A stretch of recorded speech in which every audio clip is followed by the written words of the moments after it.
From Tally to Cali, It's time to wake up. Wake up! Wake up! Warchant.com is your ultimate Seminole sports source. And this is Wake Up Warchant, presented by Corner Pocket Bar and Grill. One more corner pocket. Now here's Warchant.com's Aslan Hajavandi And Corey Clark.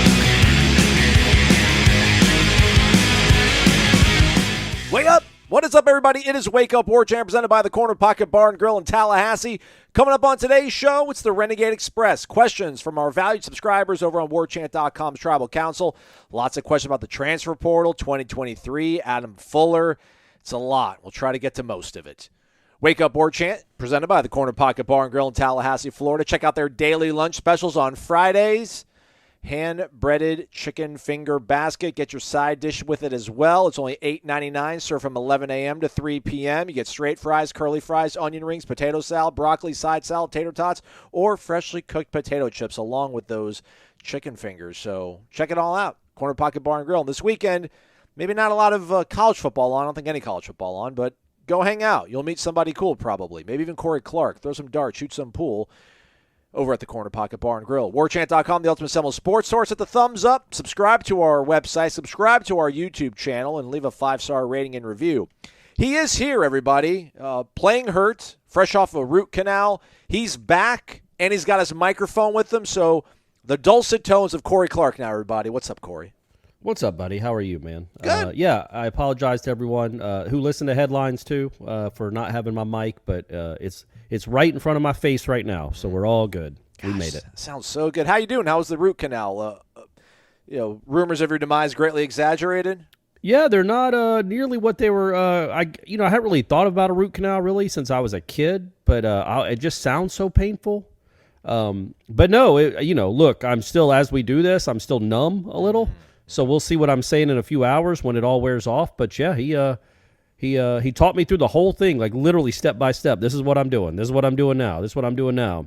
Yeah. And I kind of wanted to be like, hey man, you just get to work. I'm fine. I'll close my eyes and I'm opening my mouth. But he was nice. He told me everything they were doing, all the anesthesia they were giving me, and so I'm all good now, buddy. I hope, and I hope my pain that I've been suffering for the last couple months is now gone. All right, well, good. We wish for the best. I feel good. It's the year of Corey, 2023, man. It's 2023. Absolutely. I'm trying to get my life in order. Absolutely. Lots going on over at warchant.com. There's been a nugget on there for several days about a possible name to look at for the defensive backs vacancy that Marcus Woodson has left behind. Nice piece with Ira and the gang about how aggressive Florida State should be when it comes to Mike Norvell's contract, which is being renegotiated as we speak. And then possibly some, I don't know, we're thinking there's some good vibes maybe on the horizon for Florida State, Corey, with maybe we'll get someone from Jared Verse here in the next 24, 48 hours as people listening to this, and maybe things are trending well for Florida State, we think, hopefully, fingers crossed. Will that change anything for you? Like if Jared Verse comes out in the next 24 hours, and I know we're so far away, and we're going to be talking about expectations all off-season long. We got lots of questions about it here in this mailbag we're going to jump into here. But if you hear him say he's coming back, does that affect your projections, your optimism and hope for Florida State in 2023? And how would it? Yeah, I mean, it'd be weird if it didn't because you're talking about one of the better defensive linemen in the country and a guy that I think you just saw a glimpse, man. You just saw a glimpse of what he can be because he wasn't healthy for most of the year. He was as dynamic and athletic and freakish as he was. I don't ever think he was 100% healthy since the Louisville game, which was the third game of the season. Agreed. So imagine what he's going to look like, if he came back, a year bigger, better, and stronger, and faster, and healthier. I think you're talking about an award candidate for like National Player of the Year awards. I think you're talking about an All-American. I think you're talking about going into next season with probably the preseason offensive and defensive players of the year in your conference. So, yeah, I think it'd be a big deal. Good place to be. Well said. Well said, Corey. All right, man, let's get to this Renegade Express mailbag. Lots in here. Bundled up as many as I could. Okay. The first come from our guys, Noel Boy 02 and our friend over in Hawaii, Ralph. So, Noel Boy 02 is in there first. Hey, guys, wake up. I know many have wondered since TCU made the championship game with a roster overhauled by the portal, could something similar be done here? I believe maybe, but next year all I want is an ACC championship. And then Ralph follows up with, I hear a lot of our Ohana, that's family, everybody. Also, he says, aloha, guys, how's it? Here's a lot of chatter about conference championship as a reasonable next step, but what's the difference then between Florida State and TCU? I ask this because I think a national championship is an achievable goal. So I don't know. I guess some more people are looking at what Sonny Dykes and the Horned Frogs have done here and thinking that maybe a conference championship is more than practical and maybe even more needs to be sort of expected and hoped for out of the team. Is there any differences you think between TCU and Florida State? I mean, I know TCU's got a really elite wide receiver, a really good running back. Max Duggan was quite solid. I don't know if he's any better than Jordan Travis. Maybe just one of those things where they weren't the hunted. They kind of were able to creep through the season long enough. So it's going to be a little bit different for Florida State to do this next year with all these expectations. But, I mean, TCU just feels like lightning in a bottle. Congrats to them. They figured it out. I don't know if there's a lot of parallels between these two, but I do think Florida State has the tools in their tool bag and the schedule next year to make something similar happen. But it wouldn't be all that similar, Corey, right? Because there's expectations on this team. There weren't any kind of expectations on TCU heading into this season. Well, there weren't any expectations on TCU until November, right? And then they actually had to start dealing with them. They're like, well, if we keep winning, we can maybe go do something special. Yeah. So they had to deal with it for the final month. But no, they did not have to deal with it like Florida State's going to have to deal with it for the next 8 or 9 months. I would say this. If TCU and Florida State were playing right now, if they were playing on Monday night, maybe TCU is favored, but it's by a few points. Yeah. And I would have I would have confidence that Florida State could win that game. Think about that statement, that Florida State is in a place now where if they were playing one of the two teams playing for the national championship, you would feel good about their chances. Maybe not against Georgia. I'm not saying I think they beat Georgia, and I don't think TCU is going to beat Georgia. But TCU is one of the last two standing, and I think Florida State is probably as good a team as that one. That's a cool place to be, man. So to answer the question, yeah, they can get this far next year if things break right. When you have a great quarterback like TCU has and like your team has going into next season, the world is your oyster. You can go do anything. And Florida State should have a competent defense at the very least, and perhaps a good one, to go along with all those weapons and some guys that are real NFL players. You got real NFL talent now. Yeah, I don't think you can put a ceiling on this, and I guess it sounds like I do when I say I just want them to get to Charlotte. That's kind of my floor. Yes. But like Norvell said after the game, I don't put any limits. Don't put any limits on this team. I don't think you need a ceiling for this team. I really don't. I mean, we have no idea. College football is changing so rapidly in front of us that none of us could. If you're one of the top 10 teams in the country, which Florida State is and will be to start next season, why wouldn't you think you can win the national title? You don't look at anybody next year and think, oh my gosh, they're unbeatable. Alabama, Georgia, and Ohio State are the three teams always, right? And Clemson. Throw all four of them in there. Well, all four are breaking in new quarterbacks. And when you're breaking in new quarterbacks, you have no idea how the season's going to go, even with all that talent. So you have an advantage over those four powers at the position, the biggest position on the field. And it's not like you have a bunch of slappies everywhere else. So yes, I think I get the comparison to TCU. I think TCU was lucky to beat Michigan, but not incredibly lucky.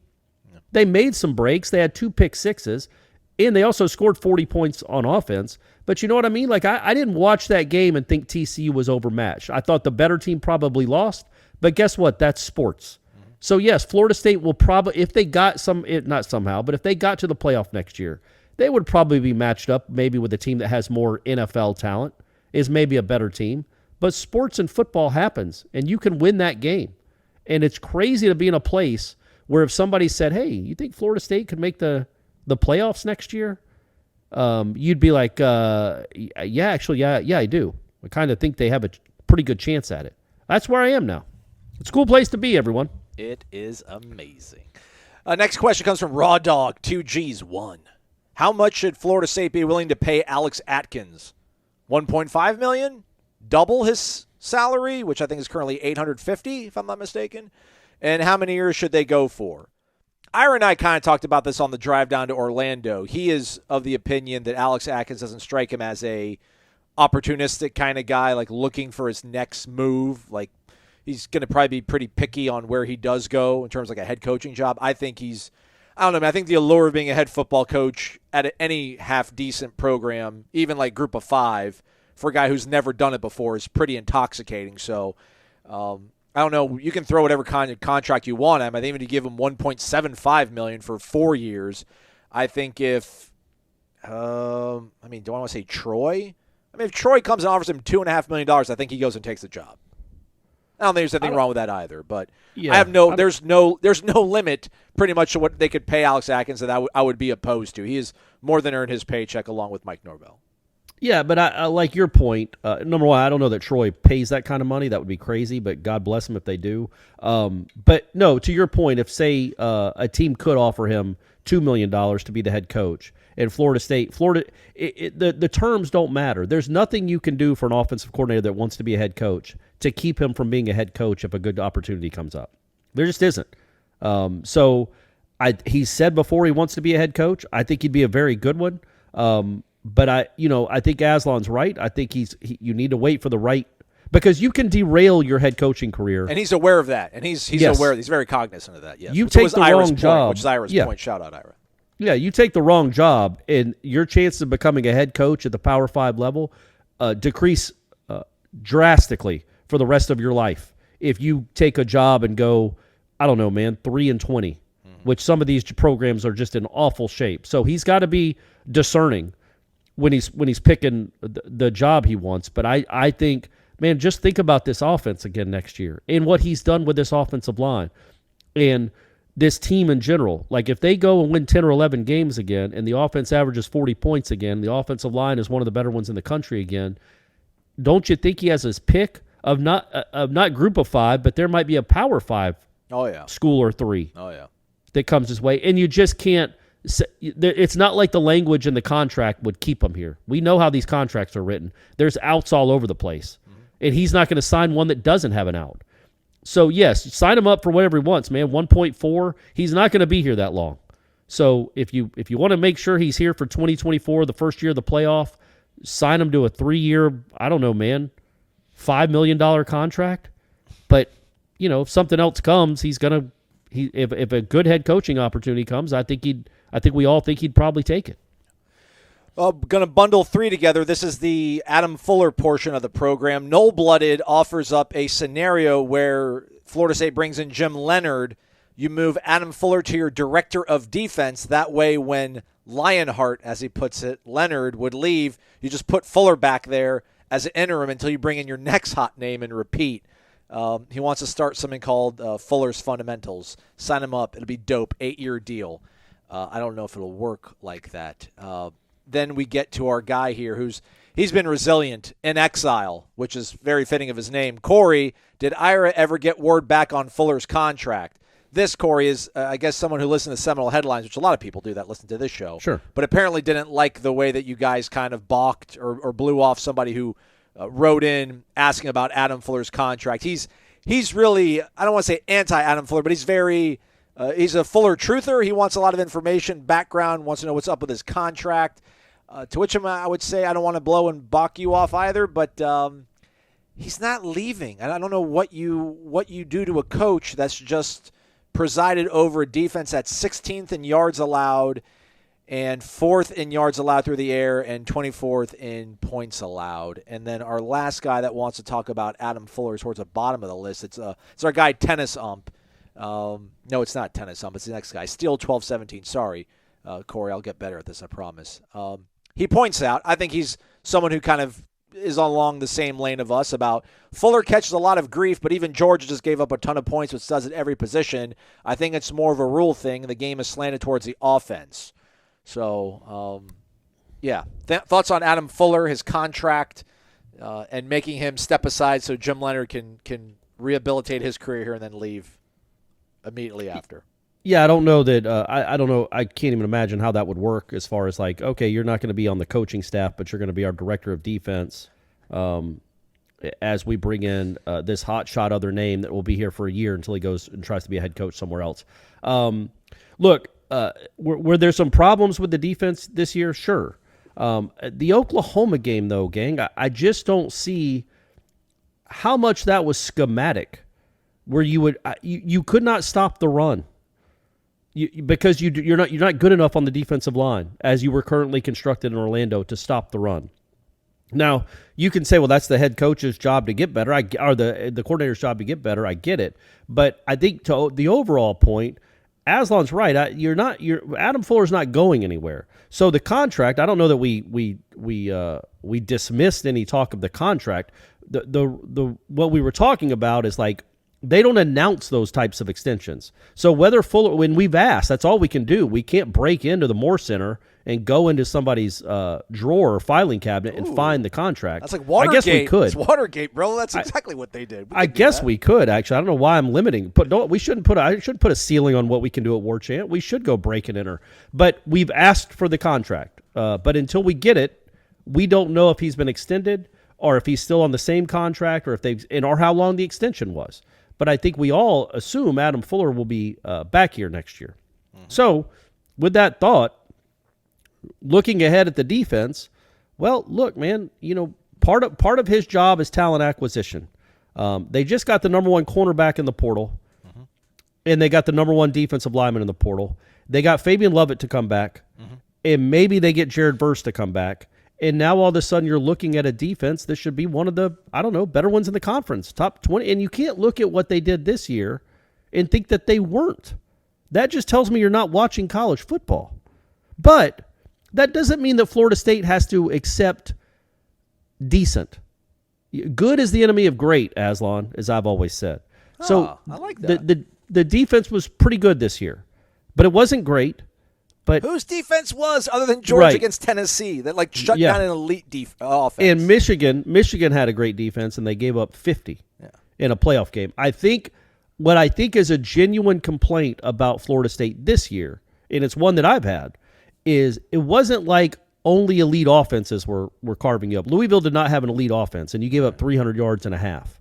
Oklahoma, as it was constructed, it's a good players, clearly, and those running backs were good. They were no joke, even though they lost a 1,300-yard runner, and Gabriel was good. They kind of moved up and down the field on you a little bit there, too, and they ran all over you. Florida did not have an elite offense, a good offense, not an elite one, and I wouldn't call him an elite quarterback. And DJ Uiagalelei was certainly not an elite quarterback, but you made him look elite.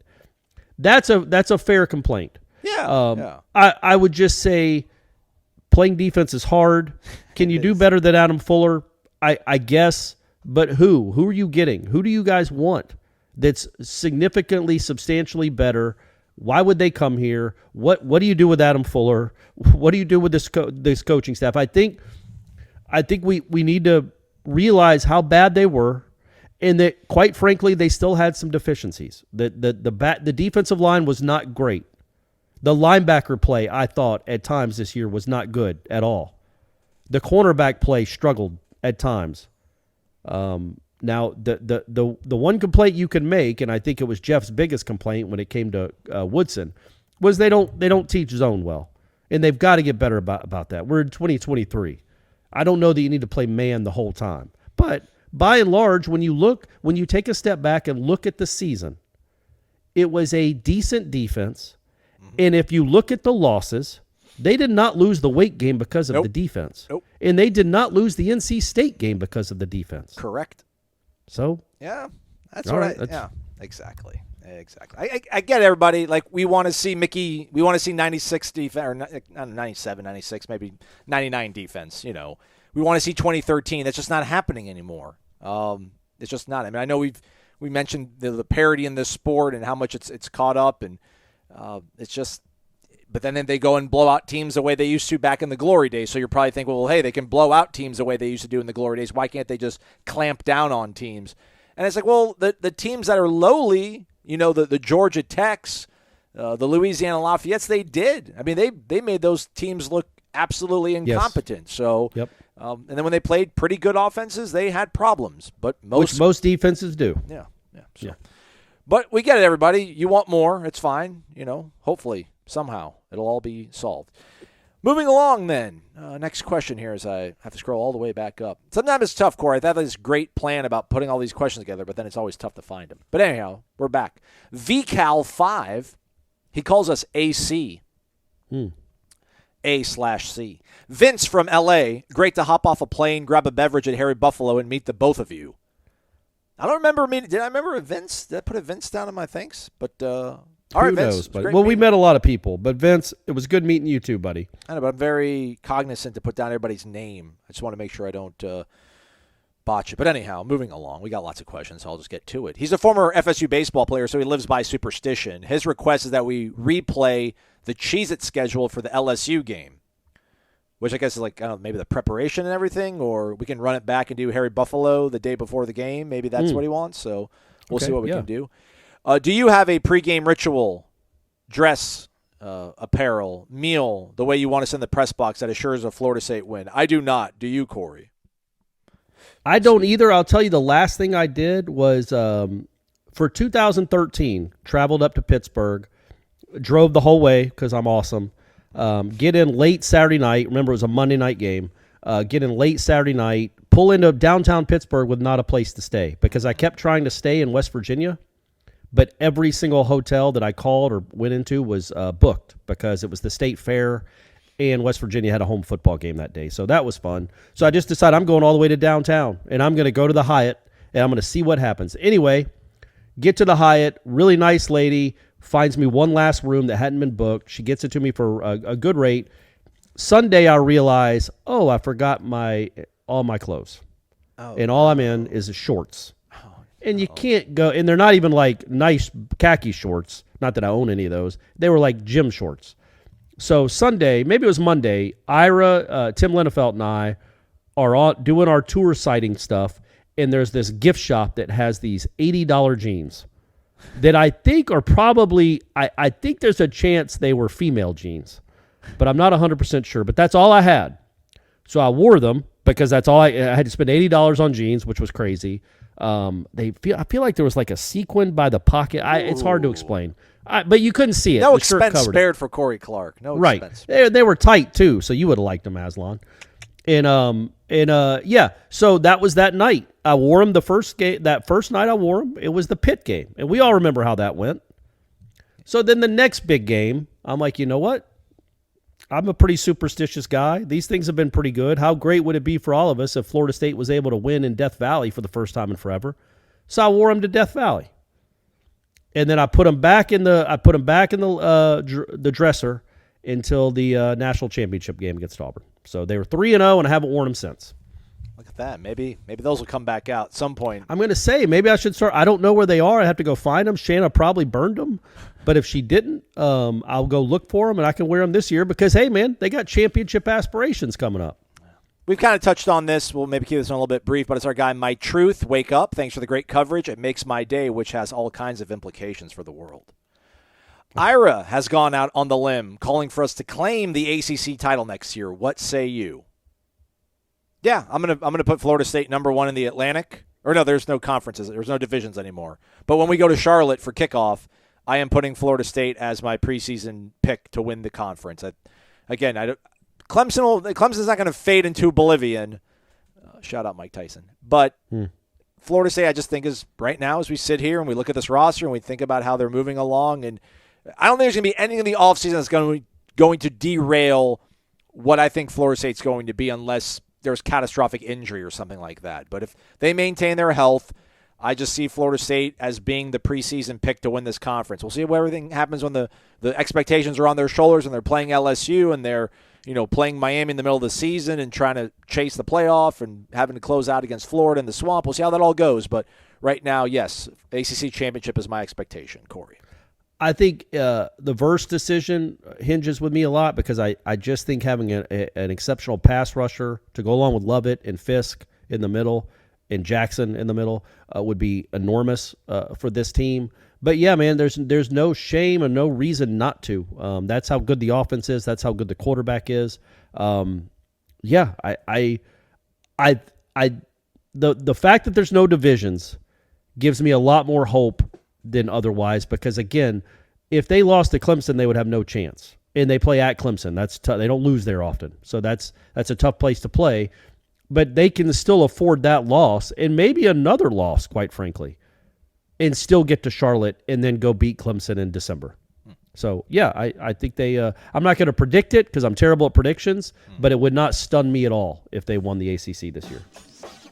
Hey, it's a new year, everybody. It's a new you. So why don't you give yourself a fresh start at MyBookie, whether you want to bet to earn some extra dollars or you just want to make the games more exciting, which is kind of what I end up doing because I usually lose these games. MyBookie gives you the most for your money with their redesigned deposit bonus. Just use that promo code WARCHANT on a deposit of $50 or more, and you can receive a cash bonus instantly. You will receive a cash bonus instantly into your MyBookie account. Using the bonus is simple. You just got to bet the deposit amount just once, and then you're ready to cash out. No strings attached with MyBookie. Bet on the NFL, the UFC, or play it for a share of big cash prizes in a weekly online blackjack tournament. With so many brands to choose from, you need a platform that makes it simple to bet, win, and get your money in and out like MyBookie, where you can bet anything, anytime, anywhere. Still 12.5 points, the line over at MyBookie with Georgia and TCU. If it was Florida State, Georgia, what do you think the line would be? What do you think our guys at MyBookie would set it at, Corey? I think like Georgia 6.5? I would say, no, I'd say around 10. Ooh, okay. I'd say 9 or 10, okay. yeah. Okay. All right. Maybe Corey and I will get into send some lines. We'll see how close the Georgia TCU game is, and maybe we'll get the dogs at some point next season in the playoff. Total points is 62.5. Use the promo code WARCHANT when you go to mybookie.ag. Get that deposit bonus in your pocket. Bet anything, anytime, anywhere with MyBookie. Transfer portal portion of the program, Corey. Lots of questions about the transfer portal. We'll try to cluster these all together, and I'll try to blend them. Here we go. Old Dad's a Nole. Wake up. Thank you, Old Dad. The portal has turned us from god-awful to a good team. How nice is it to be able to watch this team again? We seem extremely similar to what Coach Bill Snyder did at Kansas State, going the JUCO route. He turned a dumpster fire into a very good team. My question is, how different is it using this venue to free agent 5 to 6 guys in yearly that can start for you? And more importantly, how sustainable is this long-term? Our guy Mark Naples, wake up, he says. He had to barely got to the game in time because of all the traffic on I-4, which, Corey, you can empathize with. Yep. Mike built a winning roster largely through the portal. It was clearly intentional. He knew what he inherited. He knew he wasn't going to get all that time to rebuild the roster with high school recruits. They all bought in and helped the culture and the foundation. Now 10-win season is the standard again. Let's see how those Miami prize classes pan out. What are your thoughts on how important the recruiting is now with the transfer portal? And then our guy here at the bottom, Tennis Ump, our guy Dave from Birmingham, he just kind of wants to tack on about how important the portal is because you can really see what these guys are afterwards. He's in the Alabama area, Birmingham area of Alabama, rather. They had the Brockermeyer twins. These were 2 big recruits. I remember they went to Texas. One of them was the number 1 tackle coming out 2 years ago. Everybody wanted him. Fast forward 2 years. He's already gone, and his twin, who they all said only they signed to be able to get the better one who's already gone, he's going to stay put. Meanwhile, Florida State got the number 2 portal tackle, whom they'll have several years of college film on and will undoubtedly start game 1. So can you keep doing 5 to 6 guys going to the portal, and how sustainable is it? I think it's sustainable, Corey. I just don't know. No one's going to be like, all right, I'm done on high school kids. You're going to have to be maybe a little bit more persnickety, or you're just going to have a better hit rate. But I think what Mike Norvell's doing, man, it's kind of the blueprint. How can you argue against it? If you're any first-year coach, how could you not look at what Mike Norvell's done with the transfer portal and be like, that's the way to do it? Because I think it's sustainable. I don't. These guys are not going to stop, developing in other programs and wanting to leave, and maybe having situations that are better at Florida State for them. It just we said Jermaine was a shooting star. They got Jared Verse. We'll see how Braden Fisk turns out. I'm not a very optimistic pie-in-the-sky guy for a lot of things, but to me this seems pretty waterproof. Maybe not completely bulletproof, but pretty waterproof at least. Yeah, I tend to agree with you. I think that it's just going to be a matter of if they police it at all, which I don't know how they could, but as long as this is the way of the world, then this has to be a part of your game plan. Because, again, you get ready-made players that can play, and it comes down to, let's take those Brockmeyer kids you know what? Let's take Timmy Jernigan, for example.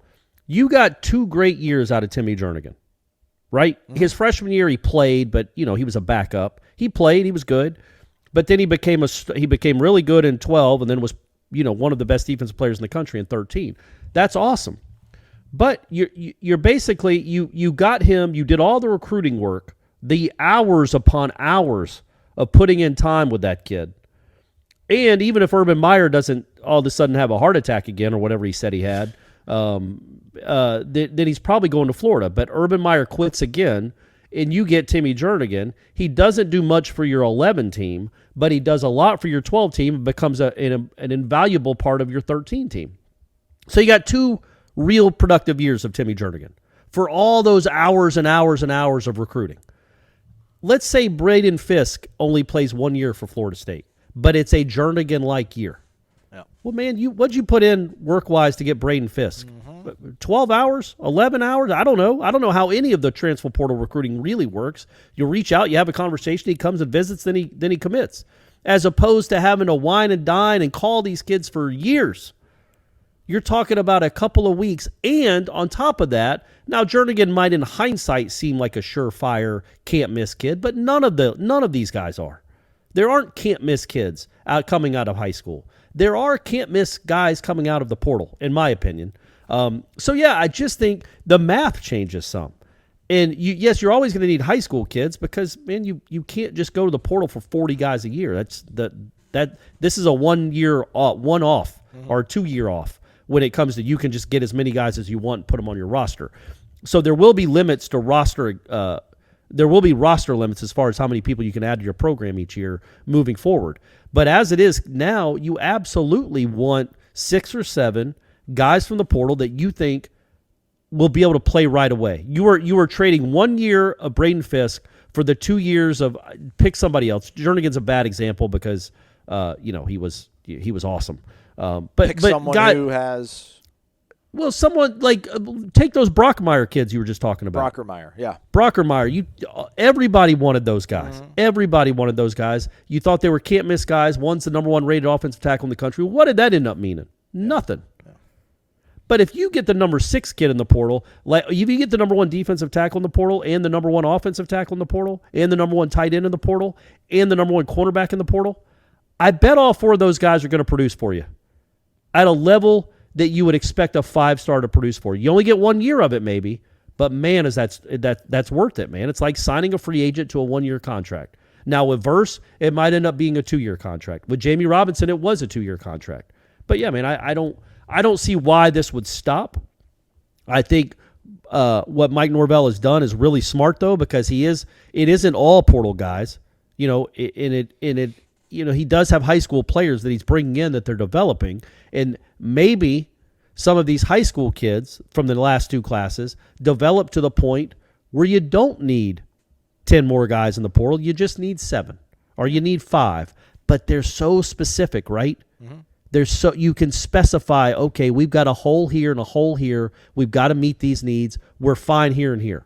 And I just think you get more targeted in what you're doing, and you're not just throwing a bunch of bodies at a bunch of positions. You get much more targeted. And I think by this time next year, that might be where Florida State is. Random_John, good morning, guys. I hope 2023 finds you covering a national title-winning baseball, football, women's basketball, soccer, softball, and if by some miracle, maybe men's basketball. But let's not get greedy. Well, yeah. Now that FSU and Mike Norvell have tasted sweet success at the big boy level, how do you feel Norvell and the team will handle that success? Are we looking at a team akin to 2012, which can get over the hump, or do we have the pieces to make a 2013 run? Why or why not? Yeah, also, Mrs. Random_John wants to join Warchant and poke fun at me. What say you? Are you ready for my better half? Absolutely. Bring her on. Bring her on. All the women that can listen, we want more women listeners. Everybody listening to this. If you have, I know we have women listeners. Go tell all your friends, dudes. Go tell your wives or your girlfriends, or just your family friends, your sisters, your moms. We want it all. We want a diversified audience. Absolutely. I was thinking. Yes, I don't, because I think the beauty of this team going into next year is what have they really accomplished? They haven't won a championship. State championship. Yeah, state. Well, that's true. But the only trophy they put in a case has Cheez-Its in it. So you haven't done a ton yet. They got the Louisiana Kickoff Classic trophy in the case as well. That's true, buddy. That's true. Sorry, and if they'd maybe they have some sort of, I mean, they have that trophy with Virginia. Jefferson Maybe- Epps. The Jefferson Maybe Epps they get that for getting Cyprus. Maybe it comes back to Florida State because you got their best player out of the portal. That's how it'll work from now on. But no, I think that's the beauty of this team is there's no reason they shouldn't be hungry. The one thing I'll bring up, though, is remember a couple years ago when the Hawks made that run to the Eastern Yes. Conference Finals? Yeah. And then the next year they started playing, and they could not regain any sort of that magic through the first, well, really all season, but through the first couple of months, and they were talking about being kind of bored. And it's like, what do you mean you're bored? Y'all haven't won anything. You won 2 playoff series, one against a struggling Sixers team that just imploded, but you haven't accomplished enough to be bored by the regular season. And it turns out they're just not very good anymore. But Florida State, I would hope that wouldn't.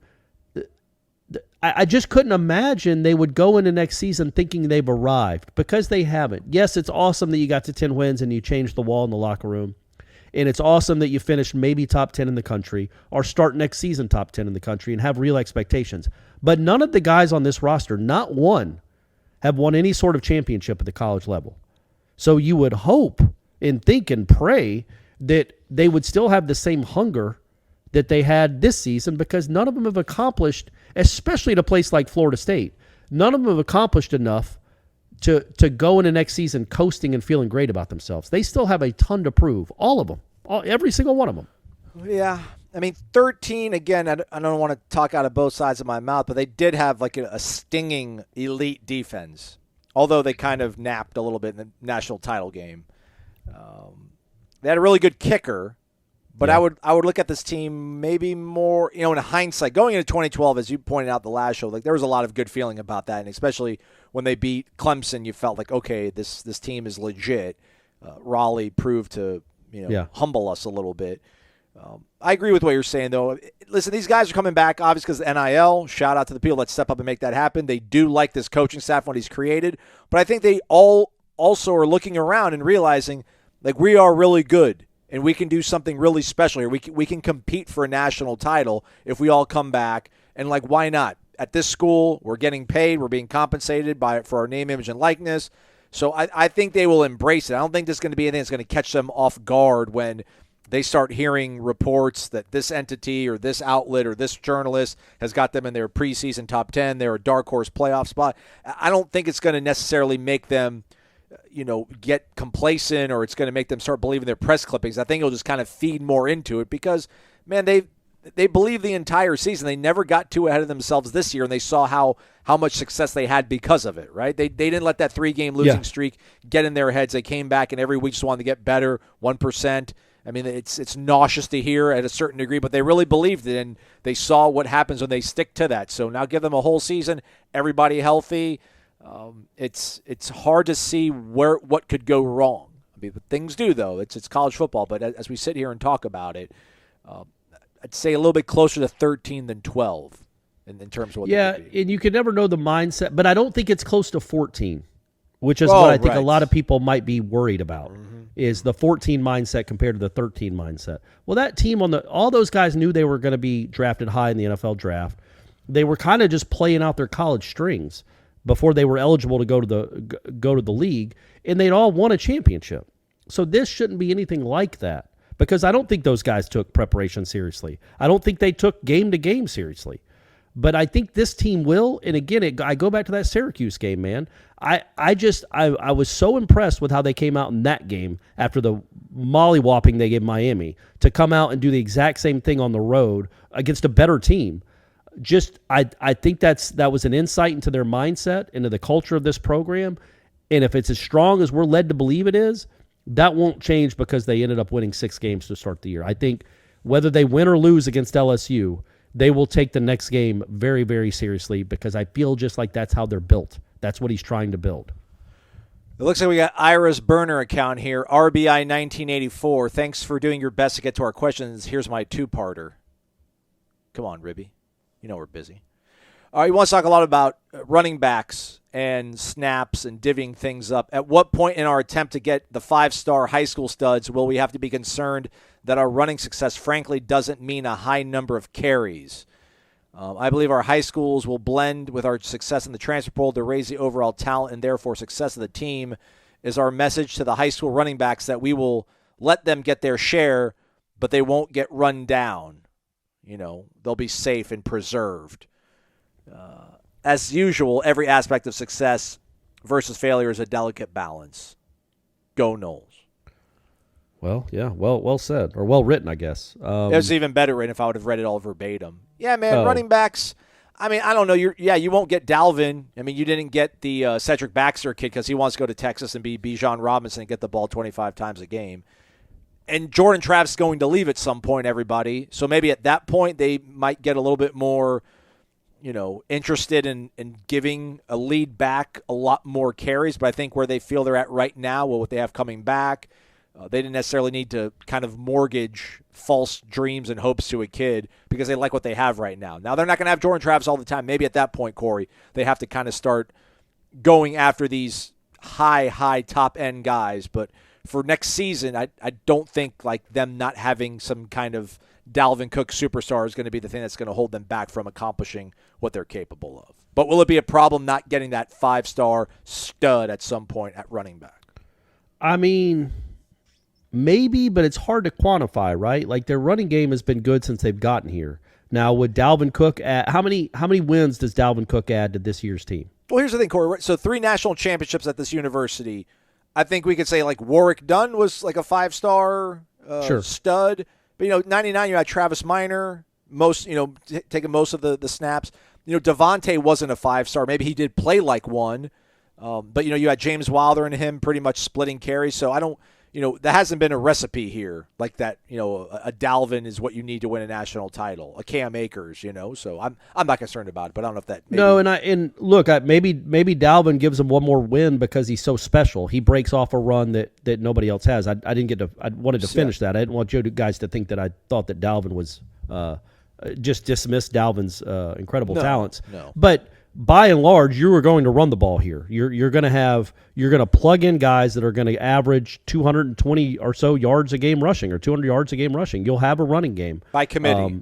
Yeah, by committee. Now, look, I think Mike Norvell is smart enough that if he got a Dalvin, that he would ride that pony a little bit. 20 carries a game, not 32 like Jimbo used to do, but 20. 22. I think that's kind of where I expect Benson to be next year. Right around 18 to 20 carries a game, but that's still 15 or 16 other carries or 20 other carries for other guys. I don't know. I look, you always want the better players, the better your team is. So if there's a 5-star out there that you can get, go get them. But I just think that even if you don't, the beauty of this offense and the way it's constructed and the way it's coached is you're still going to run the ball and run the ball well. Okay. Well said, Corey. Thanks, buddy. Yeti 1981, he's got a bunch. This also is a question from our guy Eric Angel, though, Nole 43. So they both want to know, who do you like for the defensive back coach position? I will delegate and defer to El Jefe, GeneWilliams.com, with the name Torian Green, or Gray rather, is one of the names that he has heard. So Gene's usually plugged into the coaching searches side of things, but there hasn't been a lot of names floated out there. But when we do know those names, we'll put them out on the board for our subscribers. But there you go, a little sneak peek behind it. So that'd be. I was going to say, and we're only doing that because that's by the time you listen to this, that's been up for 3 days now, right? Right. Yeah. Yeah. We're not giving away the scoop on this free show, guys. You can sign up for what is it, $10 a year? Yeah, well, until the start of the football season next year. So the longer you wait, the less the value is. Everybody. Yeah, so you can get all of it here. So you can get all that information really quickly, because we're not in the breaking news business. We're more in the pontificating opinion business. But yeah, I honestly don't have a name. I brought up Buckley on headlines, just because I think Terrell Buckley's chances of becoming a head coach at a high level, I don't know that they're increased by being the head coach of an XFL team. I just don't. I think he'd be interested. I think he was interested a few years ago when they hired Woodson instead. But that would be my vote. But that's just because I had the guy's posters on my wall when I was a kid, and he was one of my all-time favorite players. And he's done a really good job. But I'm admitting I'm biased. I'm sure Norvell will have a lot of quality applicants for that job. All right, here we go. Rapid fire. Do you see any other coaching changes this offseason? No. I don't. No, I don't either. Do they go after a portal kicker or stick with Fitzgerald? Ooh. Yeah, that's a tough one. I would if there's one interested. I went on 3 on Thursday and looked up like the kicker rankings in the portal, and like all the top 10 are committed. Yeah. So. But that's another one where you'd like to go to the portal, right, Corey? Because you've seen Yes. those guys kicking pressure situations in front of 50, 60,000 people. Well, not only that, but I don't trust the guy you have coming back. And I love you, Fitzy, but there is a chance that this team can be playing for some real stuff in 2023. And it's when you don't have a kicker that you can trust to even get it there from 52 or 53 yards in this day and age. Because Fitzgerald missed one against Oklahoma that was short from that distance, and he missed one against Syracuse, I think. Oh, LSU. Wasn't LSU? Didn't he come like woefully short on a kick? He did, but then he got, he went back to his 3-step thing, and we thought he'd figured it out. But even with the 3-step technique against Syracuse and against Oklahoma on kicks that were right down the middle, looked like anyway, they were short. And in this day and age, when you're playing elite football, and I look around the country, all these guys have enormous legs, and you might need a 53-yarder to win a game, and you don't even know that you can trust your guy to get it there. So I would, at the very least, want him to have some real competition. And then do you think we ever recruit a fullback, or do we just use it too rarely that we'll only stick a linebacker there when we need a lead blocker short yardage guy? Yeah, I mean, do high schools even use a fullback? So who's even out there to recruit that plays quote unquote fullback? Yeah, that position's gone. Yeah, it's a dying position. It's the dodo. There's not really a fullback there anymore. I think Jaheim Bell can give you some of that. He can be lined up in that spot. I think maybe Holmes from Penn State. He's a big guy. You could line him up there in the DJ Lundy role. But how often was DJ Lundy on the field this year on offense? Like. I could have looked that up if we would have had this set up. I could have probably looked that up. Sorry, buddy. It's all right. I just guessed 9. I'm going to guess 9, so it's close to that. Growing up, my dad used to take me to the game at the stadium. We'd watch our favorite team play, and then we'd always eat at Zaxby's. That's why it means so much to me that Zaxby's is the official chicken of college fans. To me, they go together perfectly. It reminds me of my dad and... Oh, come on, Ref! Are you serious? Get some glasses! Terrible call! Now I take my kids to the game, and we always eat at Zaxby's too. It's tradition. We're proud to be the official chicken of college fans. Zaxby's, indescribably good. And don't forget to listen in for the Zaxby's Indescribably Good Player of the Week every Monday on Wake Up Warchant. Our guy Island Chief says, wake up. I've made a couple of resolutions for the new year in hopes that I become a better version of myself. The climb, if you will. What resolutions does this team need to make to continue their climb? Do you guys have any shareable resolutions? I'm too old for resolutions. As always, support the great sponsors here that make this show possible and excellent. Thank you, Island Chief. I got to read this one beforehand, and I was like, I don't know, man. I'm pretty happy with everything and everybody. I know they lost 3 games, so there's room for improvement. The only thing, and this would be really hypercritical, but there was moments earlier in the season. I don't think we saw it in the second half when Florida State went on their winning streak. Maybe a little bit early on against Oklahoma. I thought that interception that Jordan threw was a little bit kind of forced, but hey, man, he's allowed to make a mistake every 16 quarters or whatever. But that was 4th down. Yeah, but the throw just had there was nothing there. It was just no. I got it, but I was saying the interception was they were going to turn it over on downs anyway. So yes, he kind of locked into Johnny Wilson, and obviously that wasn't the right guy to throw to in that moment. Like we had seen during the Wake Forest game and the NC State game, he didn't really do it against Clemson, but Wake and NC State, like when things weren't going according to plan, where maybe they weren't getting the looks they were expecting to see, what they had practiced, there was a little bit of unnerve, like a little bit of little awkwardness, if you will, there, just not being on the same page with everything, and you kind of got to be a little bit more calm and relaxed. But again, we didn't see that really rear its head, I don't think, in the second half of the season. So.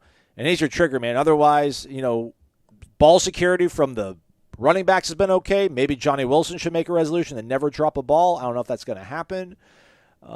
Otherwise, I don't know, man. Derek McClendon, man, make your resolutions to become a dog.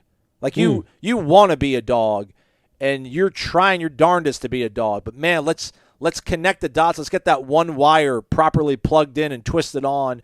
That makes you just an absolute freaking, pain in the rear end to deal with, so that, Patrick and Jared can freely tap out when they have to. Otherwise, yeah, I'm fine. Any resolutions these players or coaches need to make, Corey?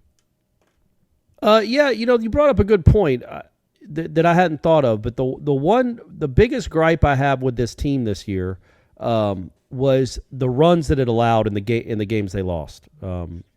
Obviously, I don't know what NC State scored the final 16 points of that game. They went on a 16-0 run, which was 1 touchdown and 3 field goals. I think that guy set the NCAA record for field goals in a career, by the way. Yeah. 97, which is crazy. And I think half of them are against Florida State. So you have to get better at stopping those runs. Wake had a 28-0 run. Clemson had a 27-0 run. And I think that was what I saw at the end of the year that gave me some confidence that Oklahoma and Florida both had their runs where it looked like they were in control of the game. But they were limited to 2 straight scores and not 4 straight scores. Because when you give up a 28-0 run, you're going to lose that game. And you gave up a 28-0 run and a 27-0 run at home to Wake Forest and Clemson. But that's as much to do with the offense as the defense. It's not a run if you're scoring on the other end. And I did think there were those 2 games in particular in the middle of the season, Wake Forest really in particular, I thought the offense pressed. I thought it got tight. I thought Jordan didn't play his best. And I thought they had to score every time they had the ball because it just wasn't. It was the exact opposite of complimentary football, because the defense wasn't playing well and the offense didn't pick it up and help it out. But they did do that the rest of the way. So the offense only had 11 points at half against Oklahoma, and they were still in the game. Yeah, the defense did enough. It wasn't great, but it did enough to keep them in the game, and then got that stop to start the half. They got Florida State a chance to go take the lead. So there was that complimentary football they played in the third quarter, really, of both those games, which gave me hope. But that would be my resolution: is just enough with those runs. Don't give up. Great teams don't give up 28-0 runs. It doesn't happen. The offense steps in at some point, or the defense gets a stop at some point. And some people might say, "Hey, get better play calling. Don't get too cutesy." But I don't think after the LSU game there wasn't. You're not going to hit every single play call perfectly, but there's not a lot to really gripe about when it comes to the play calling offensively. Defensively, man, they do blitz sometimes. Sometimes they don't blitz. So there's a balance of them bringing pressure, and I don't know what you would want Adam Fuller to do, because if he blitzed all the darn time, you would say, what are you doing? You're leaving these guys in tough situations. And if he didn't bring pressure, you'd be like, what are you doing? You're making it too easy for the offense. So we try to be practical here on this show. That was my practical take.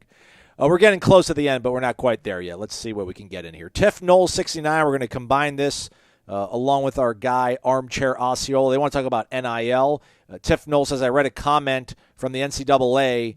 I read an athletic director comment, I guess, on the NCAA, needing to reel in the NIL craziness. Not in those words, but do you think this gets addressed in the next few years?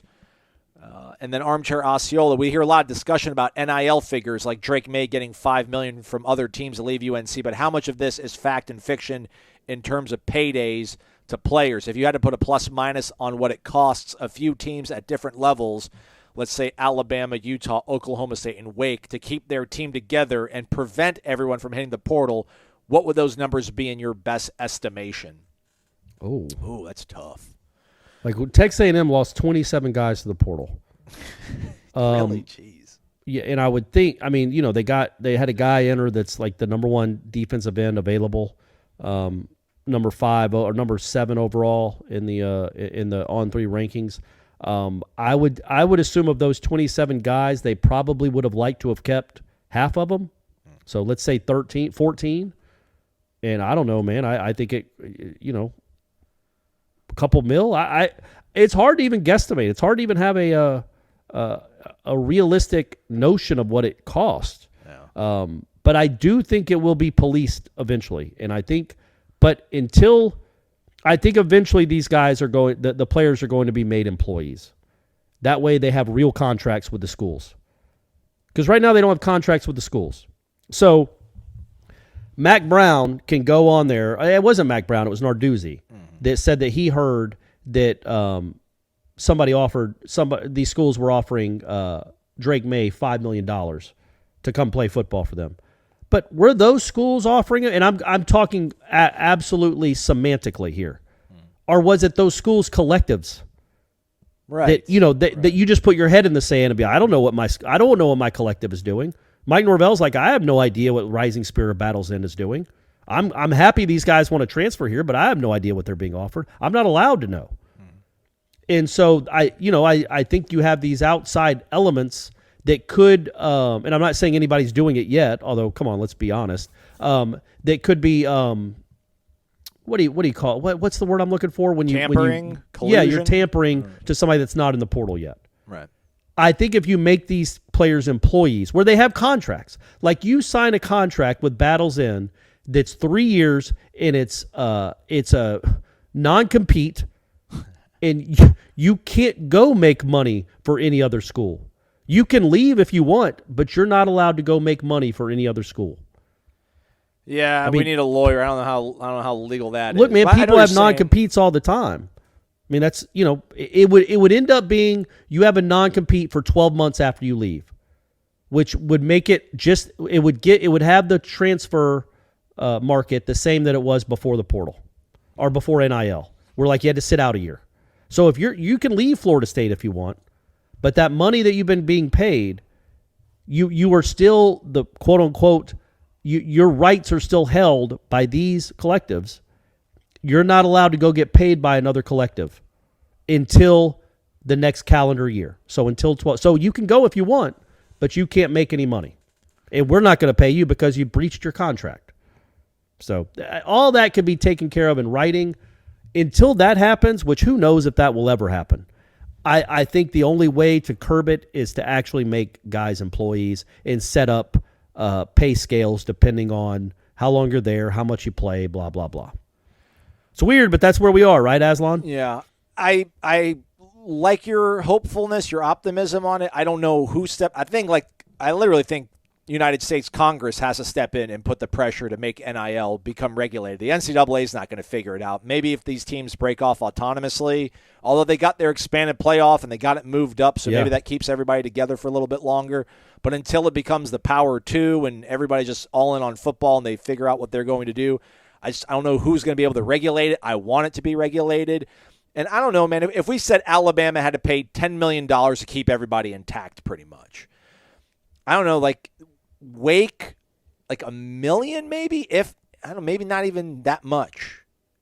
But then, yeah, I mean, if you're a good receiver at Wake Forest, like, yeah, you can threaten to leave and maybe get $300,000. You're like, all right, whatever, leave. We don't have that kind of money here at Wake Forest. All right, well, I'll leave. I'll go to LSU. LSU will pay me $300,000. So you would have to step up and pay that kind of money. But I'd be very surprised if Wake Forest was paying more than $1 million to keep their team intact. Right. Well, I'd be very surprised if Alabama was paying less than $10 million to keep. Maybe we'll see what the retention is there. Yeah, somebody like Bryce Young. But I think we keep delving further and further into this. Like we're going more and more down the rabbit hole and finding out what this thing is going to be, because it keeps changing. It's ever evolving. We don't like Alabama now knows because I doubt they had to pay Bryce Young and Will Anderson nearly what they would have had to pay them if they were coming back next year. Do you know what I mean? Right. Like I think these rates as these college football players hear the whispers and see all these transfers, the rates are going to continue to go up and up and up. And that is the biggest problem with this is unlike the NFL, because look, it's cool. They get paid. That's fine. Nobody knows. There's no real rules to it. There's no salary cap.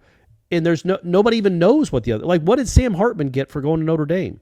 Yeah. Would it surprise you if he got $2.5 million?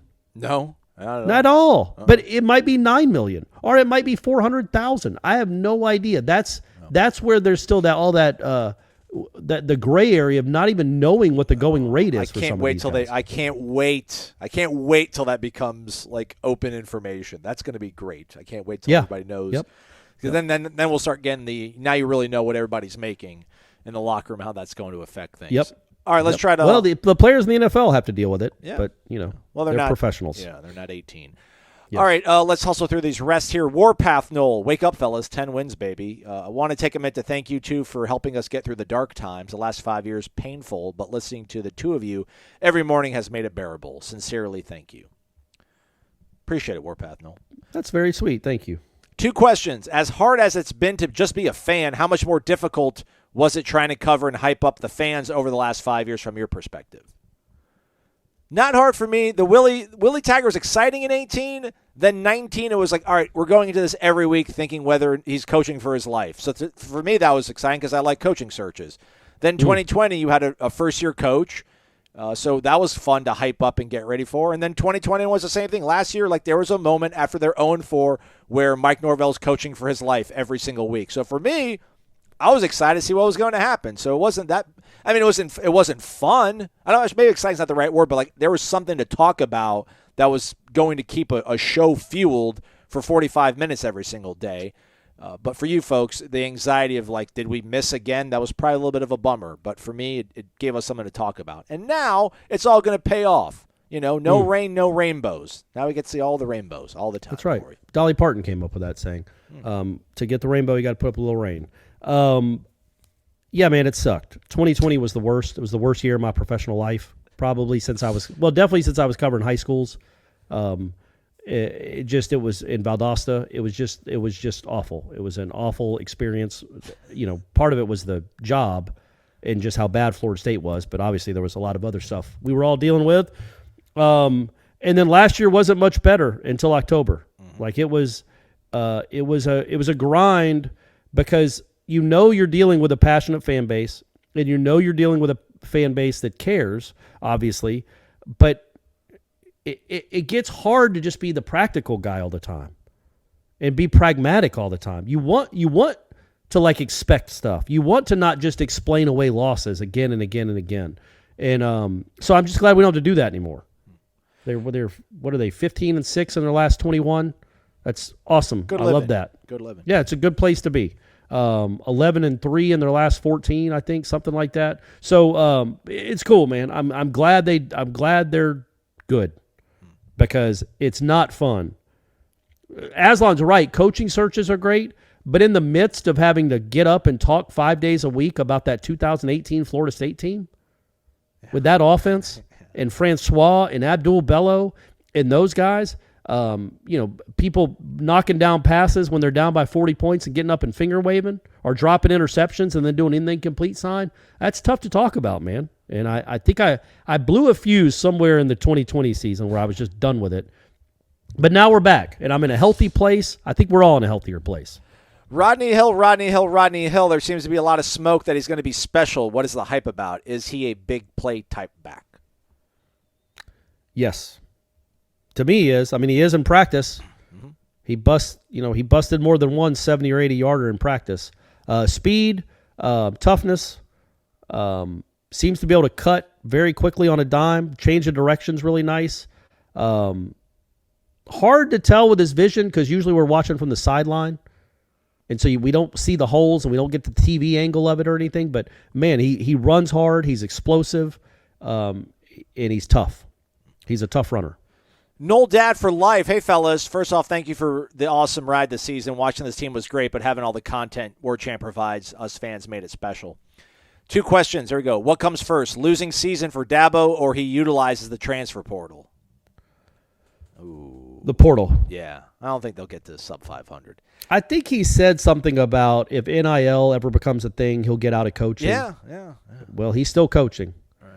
And so him talking about not wanting to be a part of the portal, you make adjustments, you make deals with yourself to keep your job and to keep winning. I think he will eventually come around. I think it's too late this year, but next year I think he goes into the December season, the portal season, with a whole different outlook than he did this year.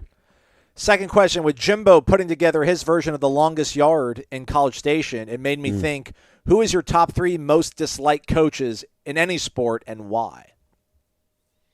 Oh, geez. Urban's got to be there probably. Yeah, he's pretty despicable. Dave Bliss. Okay. Is that a good answer? The guy from Baylor? Jeez, really way to reach back. That's a good one. Go look that one up, kids. He wanted his players to cover up a murder of one of his one of his other players. That was crazy at Baylor. Who's another one? There's got to be somebody I'm not thinking of. Shane Beamer. You don't like Shane Beamer right now a lot, right? No, he's fine. He's fine. He's a little too tall for his britches, but he's fine. There's got to be a baseball coach out there I don't like. That's just too old school baseball.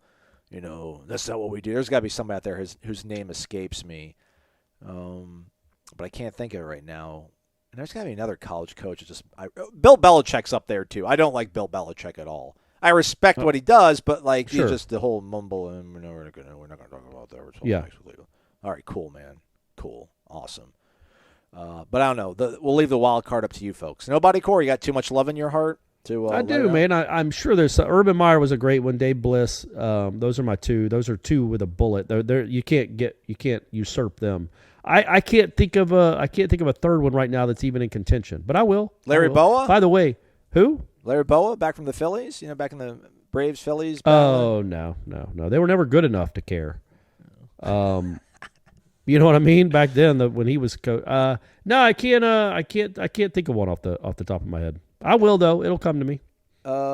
Mike Bray, you like Mike Bray, and you're fine with Tony Bennett. There's got to be K. Is Coach K up in there? No, I like K. Okay. I like K. I like all those guys. Right, Boeheim is a good one. Oh, I'm not a fan of Boeheim. What about the coach from Northern Illinois in 2012? Yeah, Mike Carey. But it's just that one week that I would despise him. I don't know if he's it's not years and years of distaste. It's just the one week. But yeah, that's a good answer too. Look, man, there's plenty of possibilities and plenty of great answers. They're just not all flooding to me right now. I think it's because my numbness is worn off, and I'm starting to feel like I had a root canal a few hours ago. Speaking of the A&M staff, Arthur Dane says, where do they rank in terms of all-time likability? In contrast, how likable is this staff? The staff is very likable. A&M, yeah, you got Adazio, DJ Durkin, Bobby Petrino, and Jimbo. I just can't. I love Jimbo, though, so I can't. I can't imagine what that's going to be like, those two guys working together on the offense, because they've both been running their own offense for 2 decades at a high level, both of them. Mm-hmm. So what is Jimbo going to do? Because I've watched Jimbo in action at practice. He's behind the quarterback the whole time, screaming the whole time.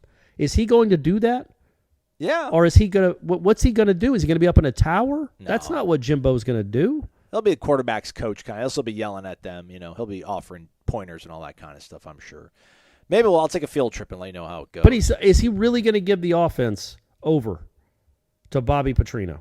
Like, is he going to give it over and just be like, I'm coaching my coaches. I'm not going to be calling plays. I'm not going to be on the headsets. I'm not going to be there in practice or in the film room. He's going to go stir crazy. He's not going to know what to do with himself. If that's not that, to him is coaching. Yeah.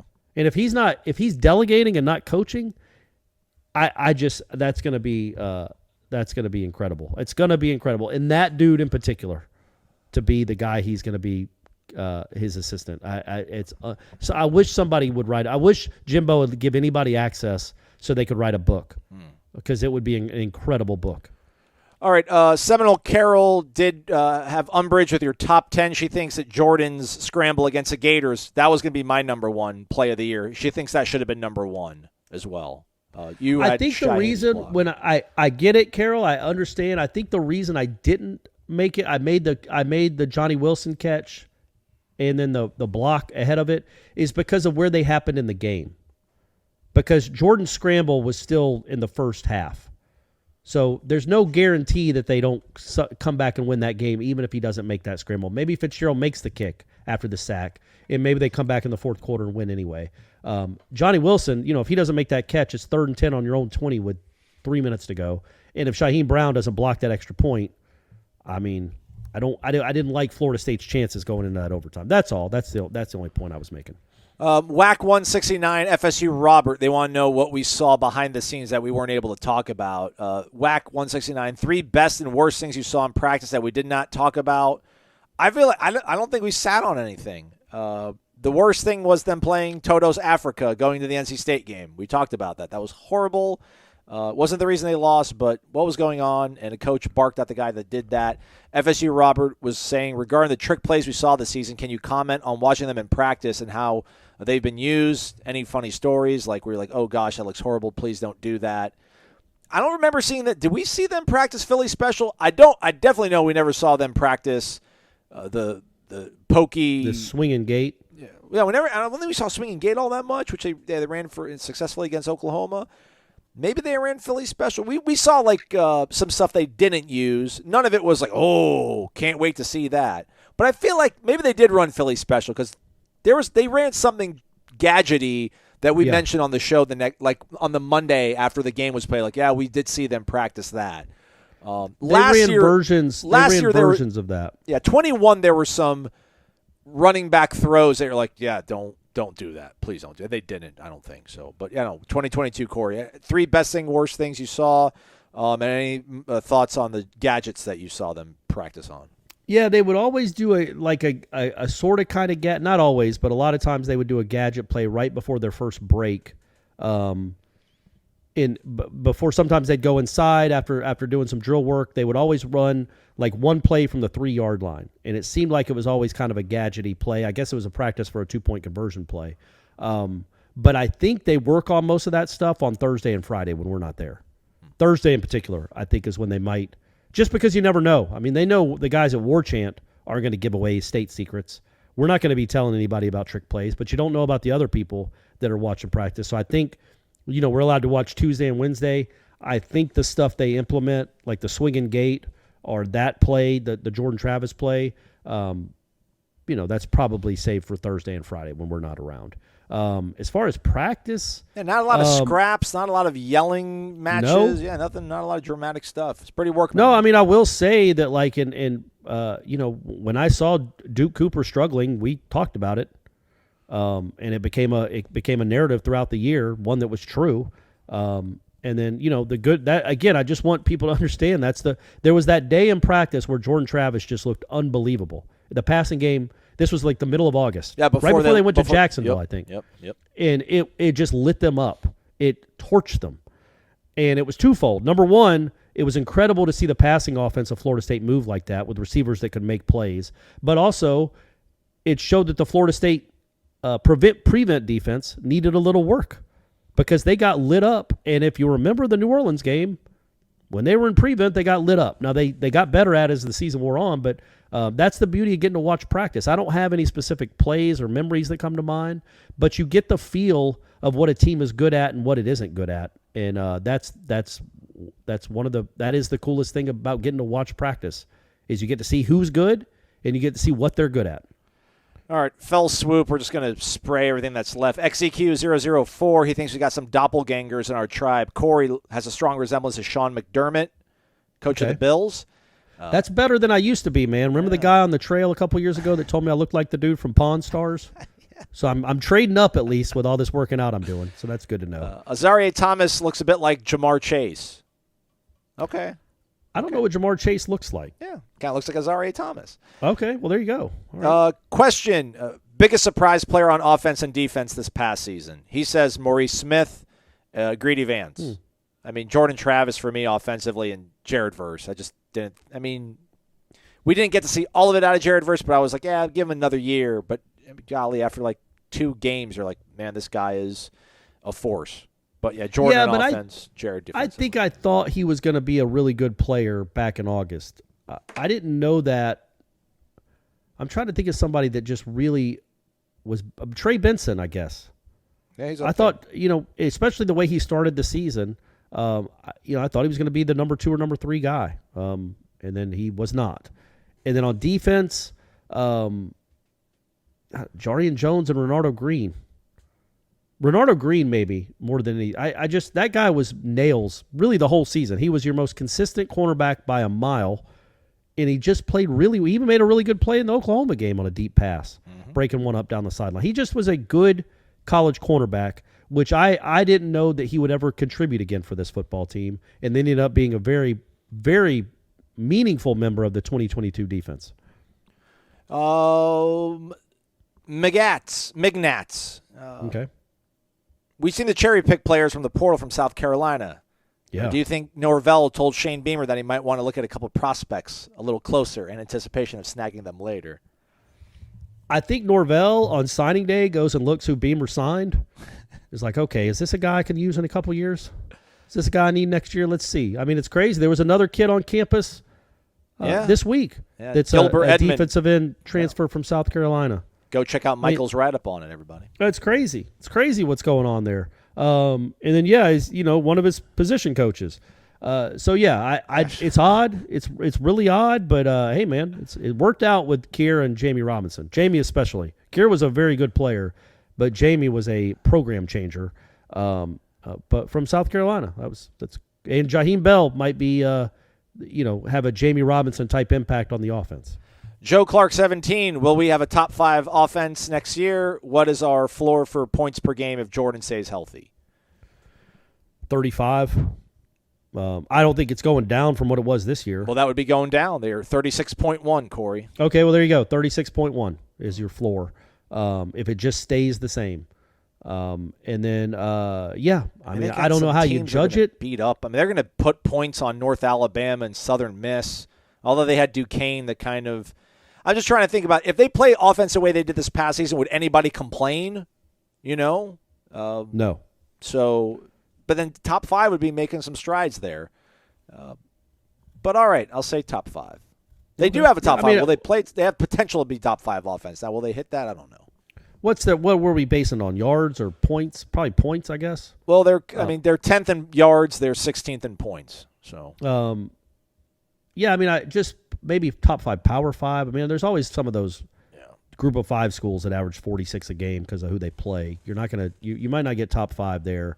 Top 5-ish. They'll be in the neighborhood, I think, in both. Top 10 in both, which is, I mean, at that point, it's just, again, it's degrees of great. So I think they have a chance. Not a chance. They are a great offense, and they have a chance to be better. 2 more. Our guy Steele 2127. He asked the fuller question that I bundled, but he had a second part about leveling things off for the offense. I guess a little quick fun exercise, Corey. What rule change do you think would have the greatest impact on leveling the field for the defense? He says not allowing offensive linemen run down the field on screens, which they sometimes they get out there ahead of the. Yeah. I was thinking just getting rid of pass interference. Oh, yeah, that'd be just mug them. I was going to say something about, like, you have to get close enough to them to mug them. I think you can only go for it on 4th down twice until the 4th quarter. Okay. All right. Okay. Oh, kind of like challenges, Then the 4th quarter, it's like, all right, then everything's operated in the booth, or like under 2 minutes, everything's up in the booth. Like, yeah, 1st, 2nd, 3rd quarter, man, just that, or maybe like a play clock where, like, you after 6 seconds the play's dead, the defense wins. It's like loss of down, but that would be really too radical.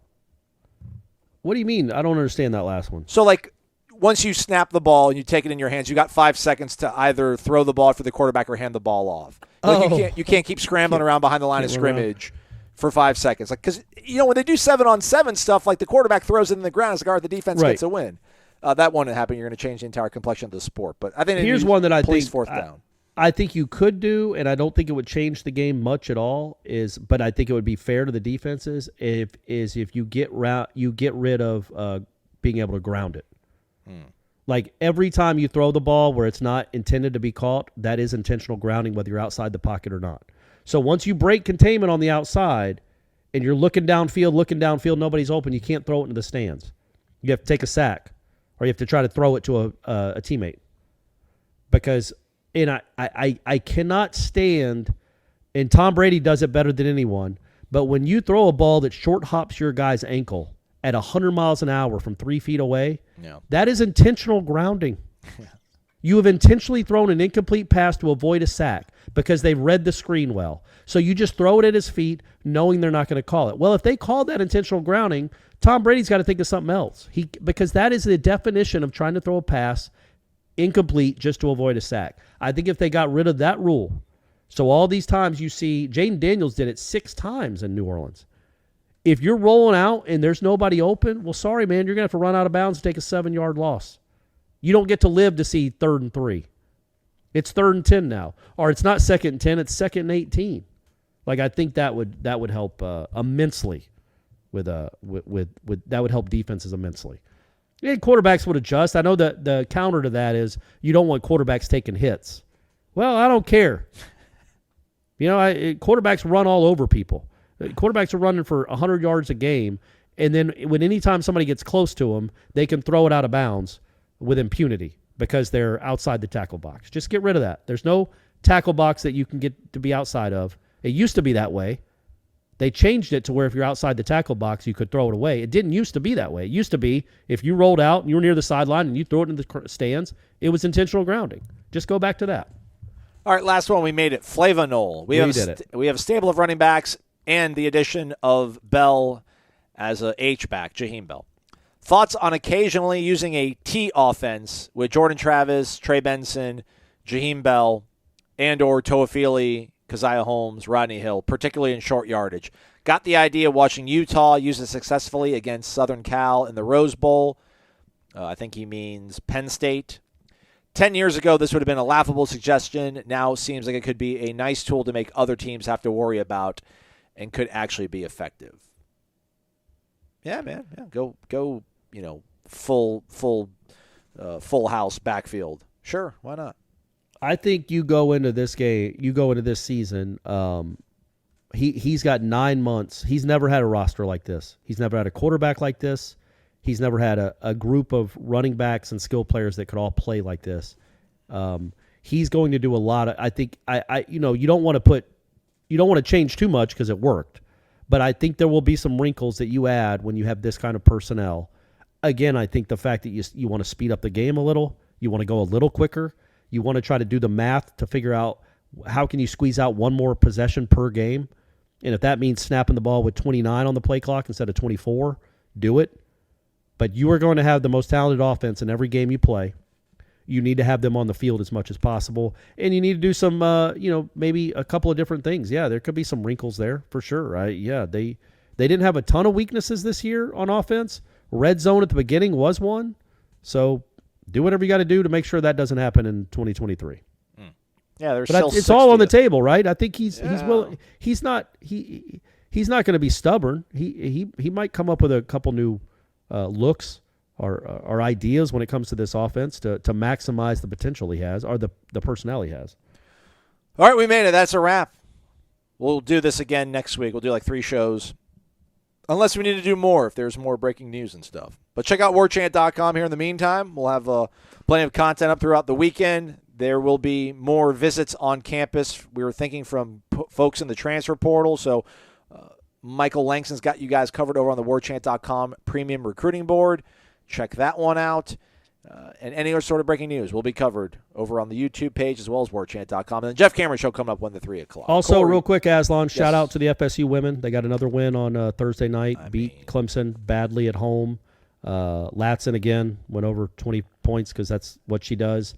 Crazy they're not ranked. I don't understand why they're not ranked, but they appear to be one of the better teams in the country. So that's cool. And so congrats to Brooke on another big win.